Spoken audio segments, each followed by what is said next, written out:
পক্ষ থেকে আমার সকল দর্শকবৃন্দ, আয়োজকবৃন্দ, শিল্পী, কলা কুশলী এবং যারা আজকে অ্যাওয়ার্ডের মাধ্যমে সম্বোধিত হয়েছে, যারা আজকে অতিথিতে এসে অসাধারণ সুন্দর মনোমুগ্ধকর পরিবেশনার মাধ্যমে আমাদের সবাইকে আন্দোলিত করেছে, তাদের সবাইকে বিনম্র করে জানিয়ে বিদায় দিচ্ছি। আল্লাহ হাফেজ। অসংখ্য ধন্যবাদ। শিবলাম্বা, আপনার দৃষ্টি আকর্ষণ করছি, আপনাকে মঞ্চে আসার জন্য অনুরোধ করবো এবং বিমান সাহেবের শ্রদ্ধায় আপনিও থাকবেন। আখি সাথী বেস্ট, যারা প্রতিষ্ঠিত শিল্পী, যারা মাঝারি লেভেলের আছে, সবাই কিন্তু সম্পৃক্ত হচ্ছে। তো সাংস্কৃতিক আয়োজনগুলো চলতে থাকুক। যমুনা ফিচার পার্ক সকল ধরনের মননের এবং সৃজনের আয়োজনকে সাধুবাদ জানায়।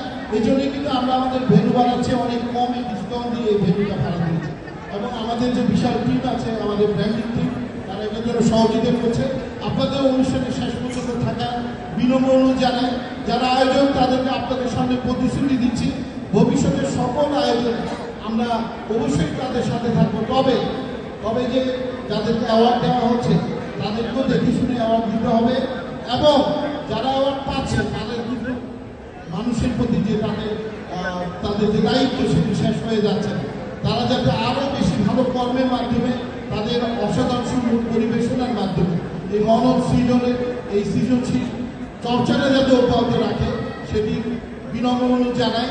আমিও একজন সংস্কৃতি কর্মী, নিজে কবিতা আবৃত্তি করি এবং নিজে গান লিখি, তো লেখালেখি করি, কবিতা গল্প উপন্যাস লিখি। তাই যখনই কোনো সাংস্কৃতিক উৎসবের মাহেন্দ্রক্ষণ পাই তখন কিন্তু আমি ছুটে আসি এবং এই অভিযানে যত আয়োজনগুলো হয় সবগুলোতে আমরা আয়োজনগুলো